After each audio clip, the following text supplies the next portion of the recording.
व्यासपीठावरील सर्व मान्यवरांना नमस्कार करतो. याबरोबरच सर्व गावकऱ्यांना, इथे आलेल्या सर्व बंधू भगिनींना पण नमस्कार करतो. मी आज पहिल्यांदाच स्टेजवरती आलो आहे आणि झालंय असं की माझे जेवढे पॉईंट्स होते भरपूर वेळा पॉईंट्स काढले, पण कोणी ना कोणी बोलून टाकलं. त्याच्यामुळे आता बोलावं काय हा विषय आहे.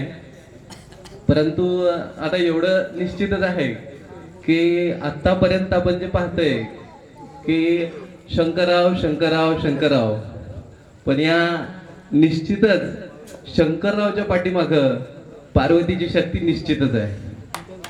आणि जोपर्यंत ह्या पार्वतीची शक्ती ही मिळत नाही तोपर्यंत माणूस छाती बाहेर काढू शकत नाही, हे तितकंच खरं आहे. तर त्यामुळं काकूंसाठी आपण सर्वजण एक साथ जोरदार टाळ्या वाजवूयात. कारण आमची लाईट जोडण्यासाठी जे अंधाराला प्रकाश करतात, यांच्या पोटामध्ये जी भाकर लागते ती गरम भाकर रोज काकू सतत देत आहेत. सप्तपदीमध्ये घेतलेली जी शपथ आहे की धर्मेच्या अर्थेचे कामेचे ना तिच्या रामी, असं सुखात दुःखात सर्वजण शपथ तर घेतात, पण ती शपथ विसरतात. जेव्हा पती हा पत्नीला विचारतो आपल्या भारतीय संस्कृतीमध्ये की माझे वडील असे आहेत, माझे भाऊ असे आहेत, ह्या सर्वांना तू सांभाळशील का, तेव्हा ती सांगते की हो. माझ्याकडे आर्थिक परिस्थिती फार बिकट आहे, तू सांभाळशील का, ती म्हणते हो. आणि अशी हो म्हणणारे आमच्या काकू आजपर्यंत हो हे त्यांनी विसरलेला नाही. त्यांच्यासाठी पुनश्च एकदा टाळ्या. आणि दुसरी गोष्ट म्हणजे असं वाटतंय की हा जो सेवापूर्तीचा कार्यक्रम आहे तर तो कार्यक्रम आज एक वेगळा अँगल घेतलेला आहे की इथे बसलेल्या प्रत्येकाला वाटत आहे की अरे जीवन माझं असं असलं पाहिजे, मी पण जीवनामध्ये असं काहीतरी केलं पाहिजे. इथे अनेक आई वडिलांना असं वाटत आहे की जेव्हा निलेशची आणि गणेशची तारीफ होते, अरे माझ्या मुलांना पण मी असं घडवलं पाहिजे.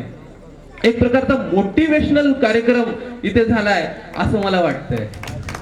आणि आता जास्त वेळ न घेता मी सांगतो की आता की साहेब की एक छोटासा प्रसंग आहे की आपल्या जीवनामध्ये आपण सर्व काही करतो, परंतु निस्वार्थपणे काहीतरी केलं पाहिजे. कारण जो देव आम्हाला की एक प्रसंग जो निलेशने सांगितलाय की म्हणजे काही मोठी घटना घडली असती परंतु देवाने त्यांना वाचवलं की चालू लाईट असताना सुद्धा ते खांबावर चढले, पण जीवाची जिवलग त्यांचे बालाजीराव मित्र त्यांनी त्यांना वाचवलंय. पण ह्या बालाजीच्या डोक्यामध्ये त्या बालाजीनेच निरोप पाठवलाय. आणि म्हणून त्याच्यासाठी सुद्धा काहीतरी निश्चित करा, जे काही आपलं राहिलेले स्वप्न आहे ते पण करा. आणि एक सुभाषित आहे की धनानी भूमो पशवेची गोष्टे भार्याग्रहद्वारे जनस्मशाने देह चित्ताग्नी कर्मानुगच्छती गोजीवयक, की आमच्या सोबत धन हे येत नाही. धनानी भूमो पशवेची गोष्टे की आमचं जे पशुधन आहे ते पण येत नाही. धनानी भूमो पशवेची गोष्टे भार्याग्रहद्वारे, पत्नी सुद्धा ही दरवाजापर्यंत येते. जनस्मशाने हा जो मित्र परिवार आहे तो स्मशानापर्यंत येतो. माझं जे शरीर आहे ते सुद्धा पेटवेपर्यंतच येतं. सोबत जे येतं ते माझं कर्म येतं. आणि असं कर्म आज आपण करण्याचं निश्चित ठरवावं. आणि एक प्रसंग आहे की माणूस बाजारला जातो आणि मग बाजार केल्यानंतर काय करतो, थोडासा तो परतीला निघतो बाजार झाल्यानंतर. आणि मग जेव्हा परतीला निघतो तेव्हा एका झाडाखाली किंवा दगडाच्या आडोशाला आठवण करतो की मला काय काय घ्यायचं होतं, घरून काय काय सांगितलं होतं. तांदूळ रेक मारतो, कांदे, अशी प्रत्येक गोष्ट घेतलेली आठवतो आणि पाहतो की माझं काही राहिलं आहे का. कारण जर राहिलं असेल तर इथून बाजार जवळ आहे.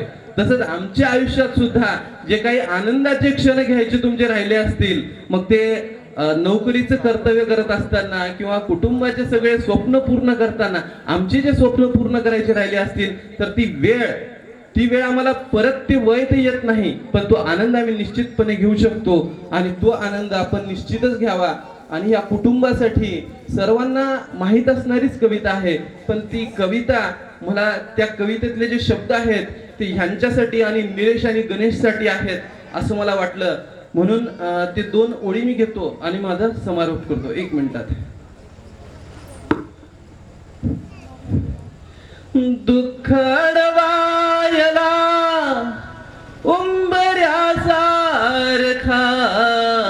दुःख अडवायला उंबऱ्यासारखा, मित्र वनव्यामधी गारव्यासारखा, मित्र वनव्यामधी गारव्यासारखा. वाट चुकणार नाही जीवनभर तुझी, वाट चुकणार नाही जीवनभर तुझी. एक तू मित्र कर, एक तू मित्र कर, आरशासारखा, मित्र वनव्यामध्ये गारव्यासारखा, मित्र वनव्यामध्ये गारव्यासारखा. अजून एक कडू आहे. चालताना मध्ये, स्पेशल माई साहेबांसाठी. चालताना मध्ये रात आले कधी, मित्र येतो पुढे, मित्र येतो पुढे, काजव्यासारखा, मित्र वनव्यामध्ये गारव्यासारखा.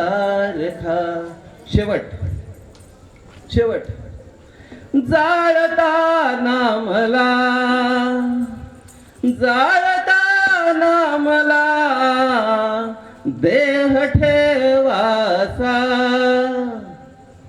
हात खांद्यावरी, हात खांद्यावरी टाकल्यासारखा, मित्र वनव्यामध्ये गारव्यासारखा. धन्यवाद. बोला.